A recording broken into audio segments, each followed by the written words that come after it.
अब हम बात करते हैं समास के कितने भेद हैं। समास के पदों के आधार पर 4 भेद माने गए हैं। अव्ययीभाव समास, तत्पुरुष समास, द्वंद्व समास और बहुब्रीहि समास। आइए अब हम अव्ययीभाव समास के बारे में जानकारी हासिल करते हैं। वह समास जिसका पहला पद अव्यय हो एवं उसके संयोग से समस्त पद भी अव्यय बन जाए उसे अव्ययीभाव समास कहते हैं। अव्ययीभाव समास वह समास कहलाता है जिसमें पहला पद अव्यय है।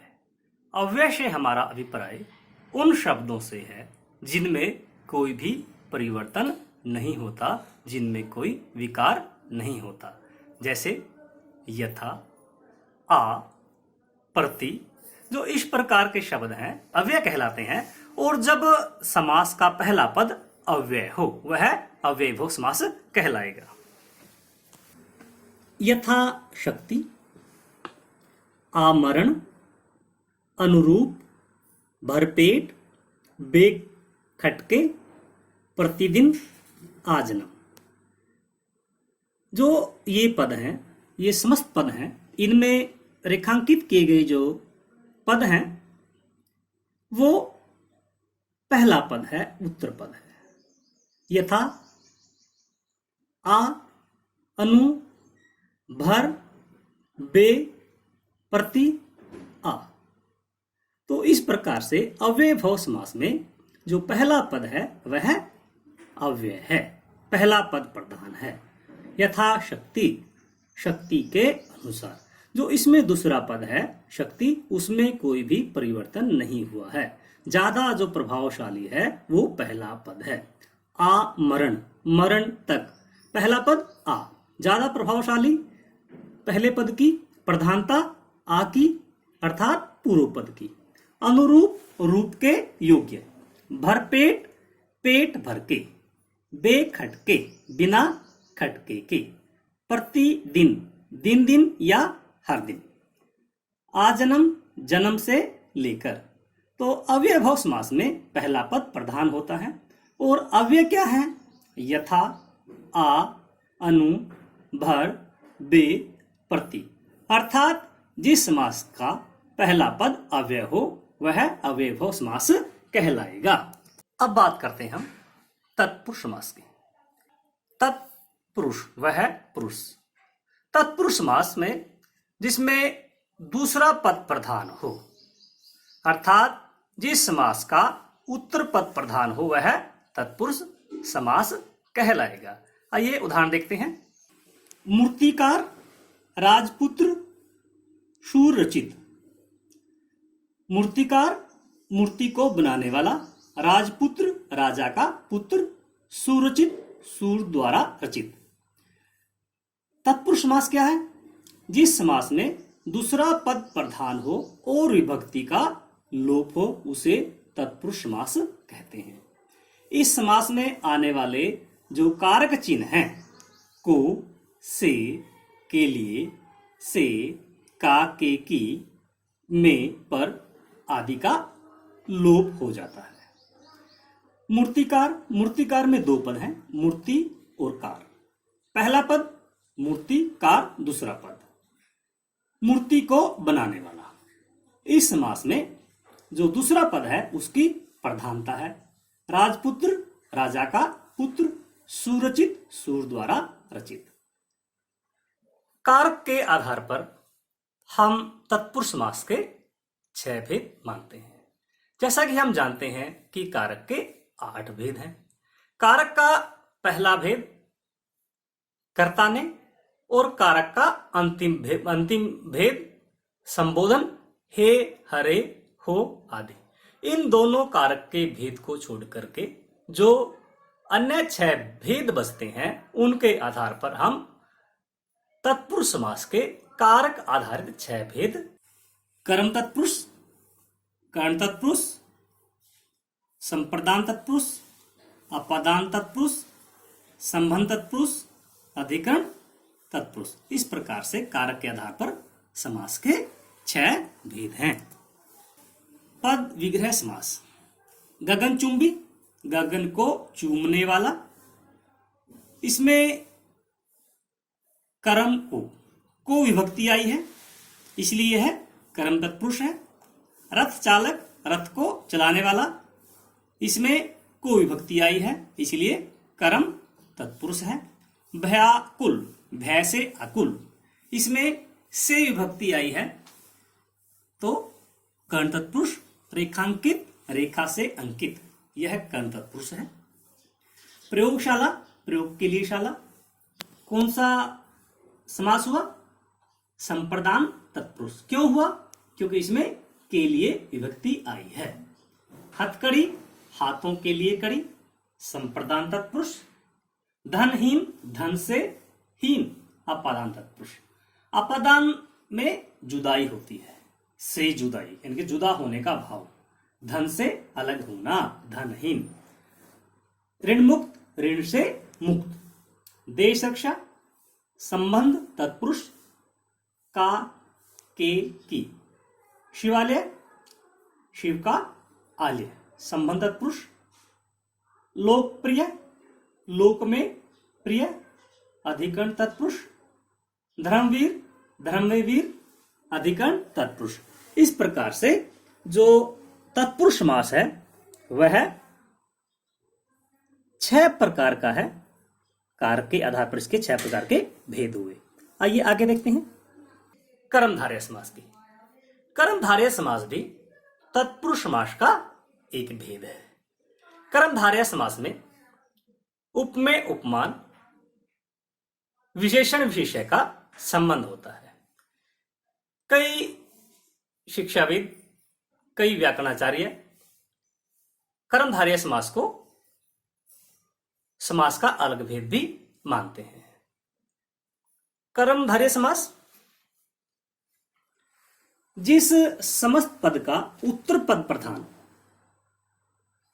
तत्पुरुष समास में उत्तर पद प्रधान होता है, तथा पूर्व व उत्तर पद में उपमान, उपमेय अथवा विशेषण विशेष्य संबंध हो, कर्मधारय समास कहलाता है। यह तत्पुरुष समास का उपभेद है। देखिए, काली मिर्च, महाराज, नील गाय। जो इसमें पहला पद है वह काली है और दूसरा पद मिर्च है।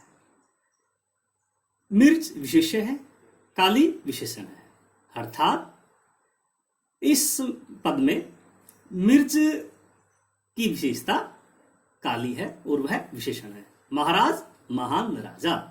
नील गाय, नीली गाय, गाय विशेष्य और नीली विशेषण। विशेष्य क्या है? जिसकी विशेषता बताई जाए, विशेषण जो विशेषता बताई जाए। जैसे काली मिर्च, मिर्च विशेष्य क्योंकि इसकी विशेषता बताई गई है काली, और काली क्या हुआ? विशेषण। अब बात करते हैं हम उपमेय और उपमान की। कमल, नयन, कमल के समान, उपमेय नयन। चंद्रमुख, चंद्र के समान मुख। देहलता, देह रूपी लता। उपमेय वह है जिसकी किसी के साथ विशेषता प्रकट की जाए, जिसकी किसी के साथ तुलना की जाए। जैसे नयन की तुलना किससे की गई है? कमल के साथ की गई है। मुख की तुलना किससे की गई है? चंद्र के साथ की गई है। इसी प्रकार देहलता में जो देह है वह उपमान है और लता क्या है? उपमेय है। कर्मधारय समास का कुछ उदाहरण दीजिए। देखिए, महापुरुष, इसका विग्रह किस प्रकार से करते हैं? महान है जो पुरुष। परम, परमानंद, परम है जो आनंद। लाल टोपी, लाल है जो टोपी। कमल, नयन, कमल के समान नयन। प्राण प्रिय, प्राणों के समान प्रिय। विद्याधन, विद्या रूपी धन। अब बात करते हैं हम द्विगु समास की।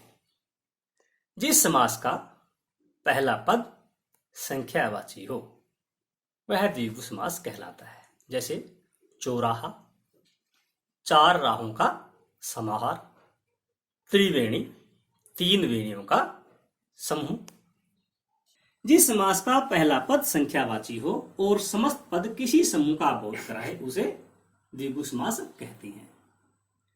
इसमें उत्तर पद प्रधान, होता है और विशेष्य होता है। पूर्व पद संख्यावाची विशेषण होता है। यह समास भी तत्पुरुष समास का एक उपभेद है। समस्त पद देखिए, त्रिवेणी 3 वेणियों का समूह, पंजाब 5 आबों का समूह, नवग्रह 9 ग्रहों का समाहार, सप्ताह 7 दिनों का समूह। अब बात करते हैं न्याय समास की। न्याय समास भी तत्पुरुष समास का एक उपभेद है। जिस समास का पहला पद निषेधात्मकता का बोध कराए वह न्याय समास कहलाता है। अहित, अन्याय, अनादर, गैर हाजिर। देखिए, जिस समस्त पद में पूर्व पद निषेधात्मक हो उसे न्याय समास कहते हैं। अहित, नहित, नहित इसका विग्रह हो गया। असंभव, न्याय संभव, अन्याय, न्याय न्याय, अनादर, न्याय आदर, गैर वाजिब, न्याय वाजिब। अब बात करते हैं द्वंद्व समास की। द्वंद्व का अर्थ है झगड़ा। यहां पर हम किसी झगड़े की बात नहीं कर रहे। द्वंद्व समास में दोनों पद प्रधान होते हैं। जब हम समास का विग्रह करते हैं, जो योजक शब्द हैं और, अथवा, या इनका प्रयोग करते हैं। जब हम समस्त पद बनाते हैं तो अधिकांशतः योजक चिन्ह का प्रयोग किया जाता है। जिस समास में दोनों पद प्रधान हो तथा विग्रह करने पर और, या, एवं, अथवा आदि योजक शब्द लगते हो उसे द्वंद्व समास कहते हैं। थोड़ा बहुत, थोड़ा या बहुत, पाप पुण्य, पाप और पुण्य, दाल रोटी, दाल और रोटी, न्यूना अधिक, न्यून या अधिक। देखिए, न्यूना अधिक में दोनों पद प्रधान है परंतु इसमें योजक चिन्ह नहीं लगा है, इसलिए यह भी बात ध्यान देने योग्य है कि अधिकांशतः योजक चिन्ह आता है परंतु कई बार योजक चिन्ह का प्रयोग नहीं किया जाता। अब हम बात करते हैं बहुब्रीहि समास की। जिस समास में न ही पहला पद प्रधान होता है न ही दूसरा पद प्रधान होता है, कोई अन्य तीसरा पद प्रधान होता है। यदि मैं लंबोदर शब्द का उच्चारण करता हूं तो आपके सामने एक विशेष आकृति उभर जाती है। यदि मैं चतुर्भुज की बात करता हूं तो आपके सामने कोई तीसरा व्यक्ति या कोई विशेष आकृति उभर जाती है। अर्थात जिस समास में न पहला पद प्रधान होता है न ही कोई दूसरा पद प्रधान होता है, अपितु कोई तीसरा पद प्रधान होता है, वह बहुब्रीहि समास कहलाता है। लंबोदर लंबा है उदर जिसका, अर्थात गणेश। दशानन दश हैं आनंद जिसके, अर्थात रावण। कई बार हम विचलित हो जाते हैं कि जो दशानन है उसमें पहला पद संख्यावाची है, यह द्विगु समास होना चाहिए। परंतु यदि हम दशानन की बात करें तो हमारे सामने चित्र रावण का उभरता है। यदि किसी विशेष व्यक्ति विशेष आकृति का हमारे सामने चित्र उभरे वह बहुब्रीहि समास है। महावीर महान है, महान वीर है जो, यदि हम इसका विग्रह इस प्रकार से करते हैं, महान वीर है जो अर्थात हनुमान, तो यह बहुब्रीहि समास में चला जाएगा। यदि हम इसका विग्रह महान वीर करते हैं तो वह कर्मधारय समास में चला जाएगा, क्योंकि महा और वीर में विशेषण विशेषण की का संबंध है। चतुर्भुज 4 भुजाएं हैं जिसकी, अर्थात विष्णु। चतुर्भुज का विग्रह हम इस प्रकार से भी कर सकते हैं, 4 भुजाएं हैं जिसकी, अर्थात आकृति विशेष, गणित की आकृति। पंकज, पंख में पैदा हो जो, अर्थात कमल। पीतांबर, पीले हैं अंबर जिसके, अर्थात कृष्ण, श्री कृष्ण। तो इस प्रकार से हमने बहुब्रीहि समास पढ़ा। अक्सर जो बहुब्रीहि समास है और कर्मधारय समास है, इन दोनों में हम विचलित हो जाते हैं। बहुब्रीहि समास में यदि हमारे सामने कोई विशेष चित्र उभरता है, हम किसी तीसरे व्यक्ति की ओर संकेत करते हैं, वह बहुब्रीहि समास है। एक उदाहरण लीजिए, नीलकंठ, नीले कंठ वाला, कोई भी हो सकता है, वह कर्मधारय समास है। नीला है कंठ जिसका, अर्थात शिव जी। इस प्रकार से यदि हम विग्रह इस प्रकार से करते हैं, पीतांबर, पीले वस्त्रों वाला, यह कर्मधारय समास हुआ। पीतांबर, पीले हैं वस्त्र जिसके, अर्थात श्री कृष्ण, बहुब्रीहि समास। जिस समास में विशेषण और विशेषण संबंध हो, उपमेय उपमान संबंध हो, वह कर्मधारय समास है। जिस समास में हम किसी तीसरे पद की बात करते हैं, तीसरे व्यक्ति की ओर संकेत करते हैं, वह बहुब्रीहि समास है। इसी प्रकार जो संख्यावाची पहला पद है और हम सामान्य बात कर रहे हैं, वह द्विगु समास है। परंतु यदि हम विशेष व्यक्ति की बात कर रहे हैं और पहला पद संख्यावाची है, वह समास बहुब्रीहि समास होगा। तो दोस्तों, आज हमने समास, उसके भेद, समास विग्रह और समस्त पद क्या है, इसके बारे में जानकारी हासिल की। जल्द ही अगली वीडियो में नए विषय को लेकर हाजिर होऊंगा। धन्यवाद।